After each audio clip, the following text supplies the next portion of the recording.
আজকে আমরা এখানে একটা অনুষ্ঠানে উপস্থিত হয়েছি। এই অনুষ্ঠানটা কিন্তু একটু ভিন্ন রকমের অনুষ্ঠান। এটা কোনো রাজনৈতিক কোনো অনুষ্ঠান না। সাধারণত রাজনৈতিক অনুষ্ঠানে কি হয়, এই কেউ স্লোগান দিচ্ছে, কেউ মিছিল করে একসাথে দল বেঁধে মানুষজন আসছে। কিন্তু দেখুন আজকের অনুষ্ঠানটা একটা খুব একটা অন্যরকম অনুষ্ঠান, যেখানে একটা শান্তির স্পর্শ আছে, একটা ছায়ার স্পর্শ আছে।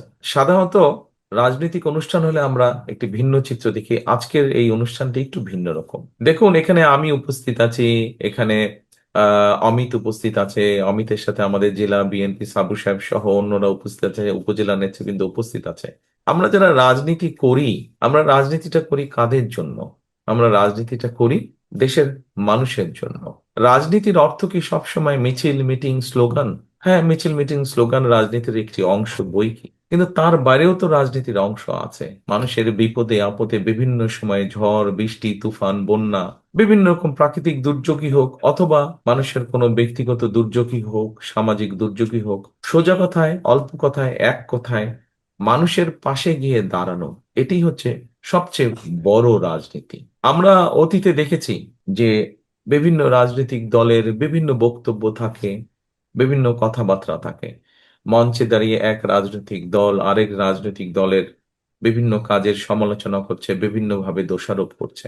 উপস্থিত মুরব্বীবর্গ, প্রিয় নেতৃবৃন্দ, আমার মনে হয় আমরা অনেক দিন ধরে, বহু বছর ধরে হয়তো আমরা রাজনীতির একটি স্টাইল ফলো করেছি। এখন বোধহয় আমাদেরকে একটু পরিবর্তন করা প্রয়োজন আমাদের রাজনীতিটা। আমরা কিছুদিন আগে যখন 5ই আগস্টের পরে স্বৈরাচার যখন এই দেশ থেকে পালিয়ে গেল, জনগণের তুমুল আন্দোলনের মুখে, রাজপথে তীব্র আন্দোলন গড়ে তোলার মুখে, জনগণের প্রতিরোধের মুখে যখন স্বৈরাচার পালিয়ে গেল, তারপরে বর্তমান অন্তর্বর্তীকালীন সরকার এসেছে। অন্তর্বর্তীকালীন সরকার বিভিন্ন বিষয়ে হয়তো তাদের সীমাবদ্ধতা থাকার কারণে তারা হয়তো অনেক কাজ করতে পারেনি। অন্তর্বর্তী সরকার একটি কাজ করেছে, আমরা কি দেখেছি কি, যে রিফর্ম নিয়ে, সংস্কার নিয়ে কাজ করেছে। কিন্তু আমরা যদি খেয়াল করে দেখি যে এই সংস্কারগুলোর মধ্যে কি আছে, এই সংস্কারের মধ্যে কি কি বিষয়ে আলোচনা হয়েছে, এই সংস্কারের মধ্যে অধিকাংশ বিষয় যেগুলো আলোচনা হয়েছে, সাংবিধানিক বিষয়ে আলোচনা হয়েছে, আইনগত বিষয়ে আলোচনা হয়েছে। কিন্তু এই যে আজকে আফিয়ার পাশে যে আমরা দাঁড়ালাম, আফিয়ার মায়ের পাশে যে আমরা দাঁড়ালাম, এরকম আফিয়ার সংখ্যা তো বাংলাদেশে আরো অনেক আছে। আফিয়ার মায়ের মতন এরকম অসহায় মানুষ তো আরো অনেক আছে।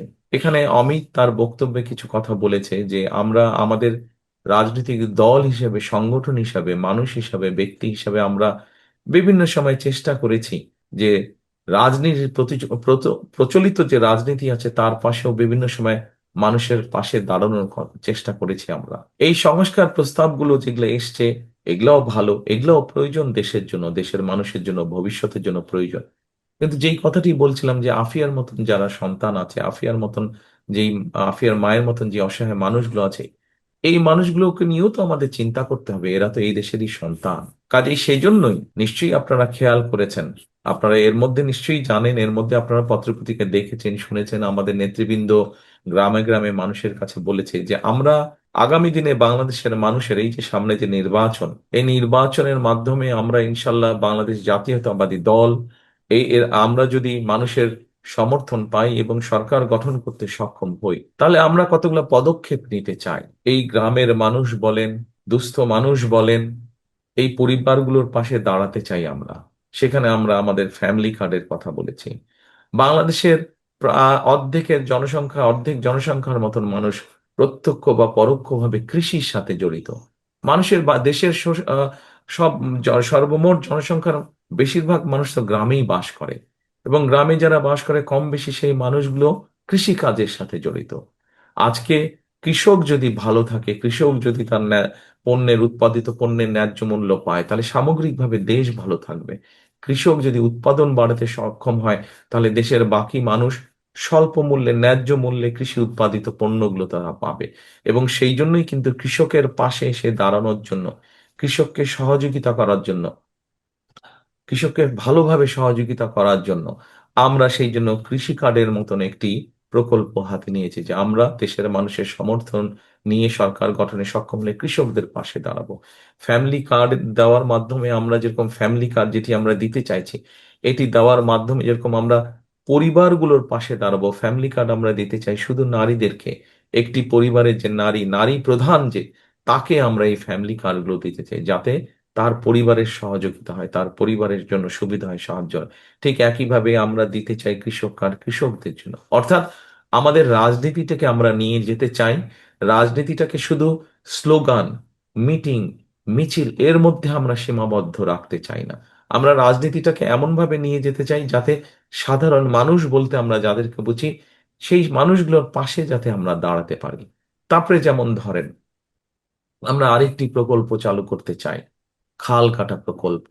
এখানে নিশ্চয়ই অনেক মুরব্বী আছেন, এখানে আমার সিনিয়র নেতৃবৃন্দ যারা আছেন তাদের মনে আছে যে শহীদ জিয়ার সময় খাল কাটা কর্মসূচি শুরু হয়েছিল, এবং সেই খাল কাটার মাধ্যমে কিভাবে দেশের মানুষ, সে কৃষক হোক, সাধারণ মানুষ হোক, কিভাবে বিভিন্ন পর্যায়ের মানুষ খাল কাটার উপকারিতা পেয়েছিলেন, পানির সুবিধা পেয়েছিলেন।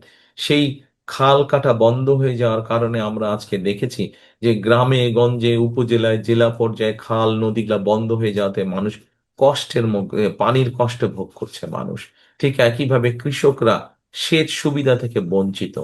আমরা যখন আজকে টিউবওয়েল বসাচ্ছি সেচের পানি পাওয়ার জন্য, টিউবওয়েল গভীরে গভীর টিউবওয়েল বসাচ্ছি আমরা, আজকে থেকে 20 বছর আগে যদি 200 ফিট পানি পেতাম, 100 ফিটে পানি পেতাম, আজকে সেখানে 1000 ফিট চলে যাচ্ছে, তারপরেও পানি পাওয়া যাচ্ছে না। এরকম অনেক জায়গা আছে। এই সমস্যাগুলোকে বের করে আনার জন্য আমরা খাল খনন কর্মসূচি শুরু করতে চাইছি, যা শুধুমাত্র গ্রাম অঞ্চলের মানুষরা, যা শহরের মানুষের জন্য উপকার হবে, সামগ্রিকভাবে দেশের মানুষের জন্য উপকার হবে। পানির সমস্যার সমাধান আমরা দেখি কি, বর্ষাকালে যখন অতিবৃষ্টি হয় অথবা সীমান্তের ওপার থেকে যখন হঠাৎ করে বাঁধ খুলে দেওয়া হয়, আমাদের দেশের বিভিন্ন অঞ্চল ভেসে যায় পানিতে, মানুষের দুর্দশা বেড়ে যায়, ঘর বাড়ি ভেঙে যায়, গবাদি পশু ভেসে চলে যাচ্ছে। আমরা এই বন্যাকে নিয়ন্ত্রণ করা হোক, পানির সুবিধার জন্য হোক, সেচ সুবিধার জন্য হোক, খাল খনন কর্মসূচি, যেই কাজগুলো করলে সাধারণ মানুষ সরাসরি সুযোগ সুবিধা পাবে, সেই কাজগুলো আমরা করতে চাইছি। অর্থাৎ রাজনীতিটাকে আমরা নিয়ে যেতে চাচ্ছি মানুষের উপকারের জন্য। শুধুমাত্র শুধুমাত্র যে আমরা মিটিং মিছিলের মধ্যে রাজনীতি রাখতে চাইছি না, শুধুমাত্র এক দল আরেক দলকে শুধু দোষারোপ করবে। এই দোষারোপের রাজনীতি করলে তো মানুষের পেট ভরে না। কি করলে মানুষের পেট ভরবে, কি করলে মানুষ ভালো থাকবে, সেই কাজগুলো আমরা শুরু করতে চাই, সেই কাজগুলো আমরা করতে চাই।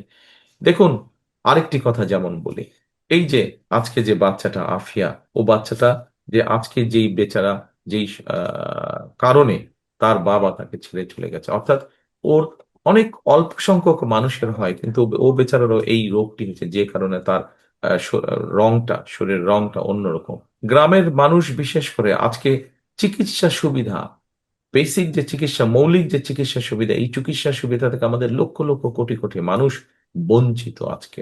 আমরা গ্রামের মানুষের কাছে, বিশেষ করে মা বোনদের কাছে, বিশেষ করে শিশুরা যাতে গ্রামে গ্রামে যারা বসবাস করছেন তারা যাতে স্বাস্থ্য সুবিধা পান, সেই জন্য আমরা একটি পরিকল্পনা গ্রহণ করেছি। কি সেই পরিকল্পনা?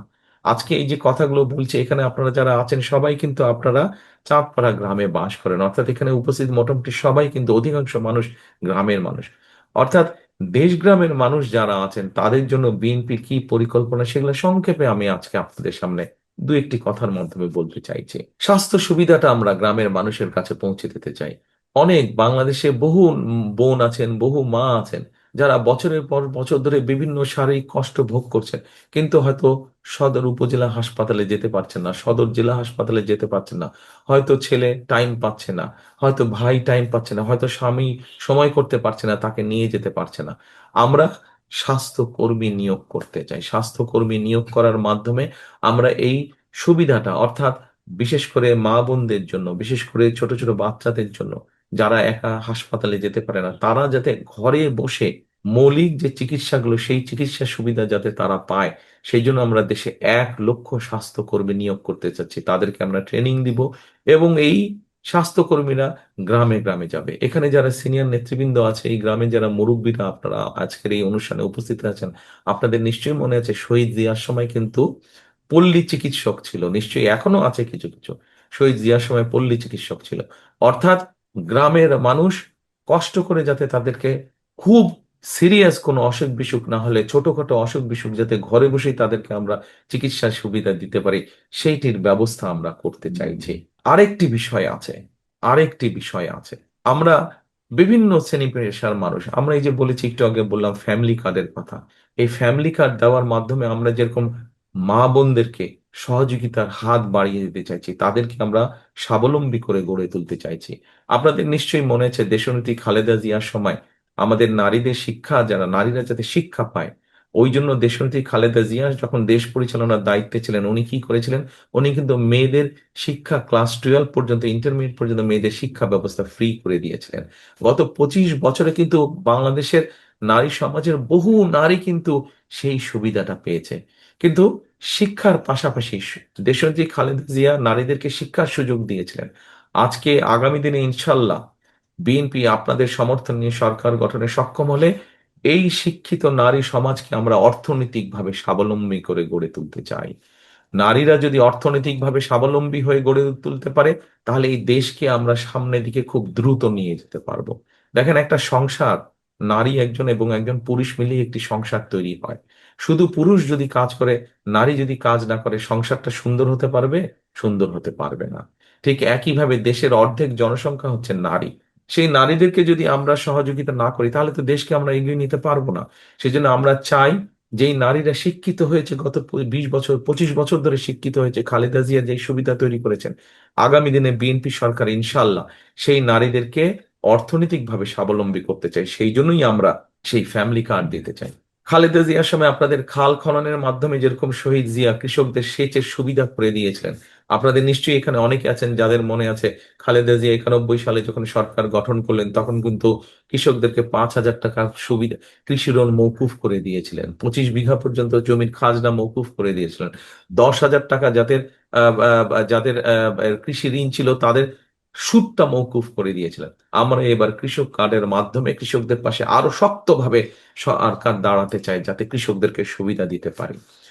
এইভাবে বিভিন্ন শ্রেণী পেশার মানুষকে পাশে আমরা দাঁড়াতে চাই। আমরা সরকার গঠন করলে আরেক শ্রেণীর মানুষ আছে যাদের পাশে আমরা দাঁড়াতে চাই।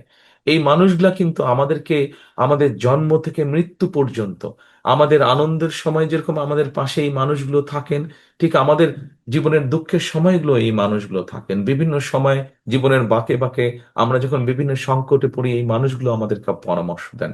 কারা সেই মানুষগুলো? সেই মানুষগুলো হচ্ছেন আমাদের মসজিদের ইমাম সাহেব, আমাদের খতিব সাহেবরা, আমাদের মুয়াজ্জিম সাহেবরা সহ অন্য ধর্মেরও যারা ধর্মগুরু আছেন, সেই মানুষগুলো। আমরা চিন্তা করেছি যে আমরা ইনশাল্লাহ সরকার গঠনে সক্ষম হলে, আগামী এই যে 12ই ফেব্রুয়ারি নির্বাচন, এই নির্বাচনে আমরা সরকার গঠনে সক্ষম হলে আমরা আমাদের মসজিদের ইমাম সাহেব, খতিব সাহেব, মুয়াজ্জিম সাহেব সহ অন্য ধর্মগুরুও যারা আছেন, তাদের জন্য আমরা সরকারের পক্ষ থেকে একটি ভাতার ব্যবস্থা, আমরা সম্মানের ব্যবস্থা আমরা করতে চাই, যাতে এই মানুষগুলো আত্মসম্মান বোধ নিয়ে সমাজে আরো শক্তভাবে, সুন্দরভাবে, সম্মানের সঙ্গে যাতে তারা বেঁচে থাকতে পারে। কাজে আমরা প্রত্যেকটি শ্রেণী পেশা মানুষের ব্যাপারে চিন্তা করেছি। আজকে আফিয়ার পাশে যেমন আমরা দাঁড়িয়েছি, এরকম বাংলাদেশের হাজার হাজার যারা আফিয়া আছে, যারা অসহায় মা আছে, তাদের পাশে আমরা দাঁড়াতে চাই। রাজনৈতিক দল হিসেবে যখন আমরা শুধু দল হিসেবে থাকছি, তখন আমাদের অবস্থান থেকে আমরা কিছু মানুষকে হয়তো সহযোগিতা পাশে দাঁড়াতে পারছি। কিন্তু যখন আমরা সরকারে থাকবো, তখন সরকারের যে শক্তি আছে, সেই শক্তি নিয়ে আমরা আমাদের কাজগুলোকে সেইভাবেই গড়ে তুলতে চাই যে সাধারণ মানুষ যাতে উপকৃত হয়। এটি আমাদের আগামী দিনের লক্ষ্য, এটি আমাদের আগামী দিনের উদ্দেশ্য। কাজেই আজকে আফিয়া বা আফিয়ার মাকে এটুকুই বলতে চাই যে, বোন, আপনি একা নন। আফিয়ার মতন বাংলাদেশের হাজারো যারা মা বোন আছেন, সকলকে আমরা বলতে চাই, আপনাদের পাশে বিএনপি আছে। ইনশাল্লাহ বিএনপি আগামী দিনে সরকার গঠন করলে আপনাদের পাশে আরো দৃঢ়ভাবে, খালেদা জিয়া যেমন আপনাদের পাশে ছিলেন, ঠিক খালেদা জিয়ার দল বিএনপিও ইনশাল্লাহ আগামী দিনে শক্তভাবে, দৃঢ়ভাবে আপনাদের পাশে থাকবে। এই দেশের নারী সমাজকে কর্মসংস্থানের ব্যবস্থা করা, তাদেরকে অর্থনৈতিকভাবে শক্তিশালী ভিত্তির উপরে গড়ে তোলা, এটি হচ্ছে বিএনপির অন্যতম প্রধান গুরুত্বপূর্ণ দায়িত্ব। এটি হচ্ছে বিএনপির অন্যতম গুরুত্বপূর্ণ শপথ। কাজে আসুন, আজকে যদি আমাদেরকে সুন্দরভাবে আমাদের সেই প্রত্যাশিত বাংলাদেশ গড়ে তুলতে হয়, তাহলে কথা একটি, কাজ একটি। করব কাজ, গড়ব দেশ, সবার আগে বাংলাদেশ। উপস্থিত সকল সম্মানিত উপস্থিতিবৃন্দ, আসুন আমরা সেই শপথ নিয়ে আজকে আমরা এগিয়ে যাই আমাদের প্রত্যাশিত বাংলাদেশ গড়ে তোলার জন্য। সকলকে আবারও ধন্যবাদ। আমি বিশেষ করে অমিতকে ধন্যবাদ জানাতে চাই যে তার এত প্রতিকূলতার মাঝেও আফিয়ার পাশে এসে যে দাঁড়িয়েছে, আফিয়ার পরিবারের পাশে এসে যে দাঁড়িয়েছে। আহ সেই জন্য আমি আমার ব্যক্তিগত পক্ষ থেকে আমি অমিতকে ধন্যবাদ জানাতে চাই। ইনশাল্লাহ অমিতের মতন আরো নেতা আমরা তৈরি করব এই দলে, যারা মানুষের বিপদের সময় মানুষের পাশে গিয়ে দাঁড়াতে পারবে, মানুষের প্রয়োজনের সময় মানুষের পাশে গিয়ে দাঁড়াতে পারবে। আমরা অমিতের মতন যত নেতা তৈরি করতে পারবো এই দলে, তত বেশি ভাবে আমরা মানুষের পাশে দাঁড়াতে পারবো। ইনশাল্লাহ। সকলে ভালো থাকবেন। আপনাদের সাথে ইনশাল্লাহ দ্রুতই দেখা হবে। আসসালামু আলাইকুম। আল্লাহ হাফিজ। বাংলাদেশ জিন্দাবাদ। বাংলাদেশ জাতীয়তাবাদী দল জিন্দাবাদ।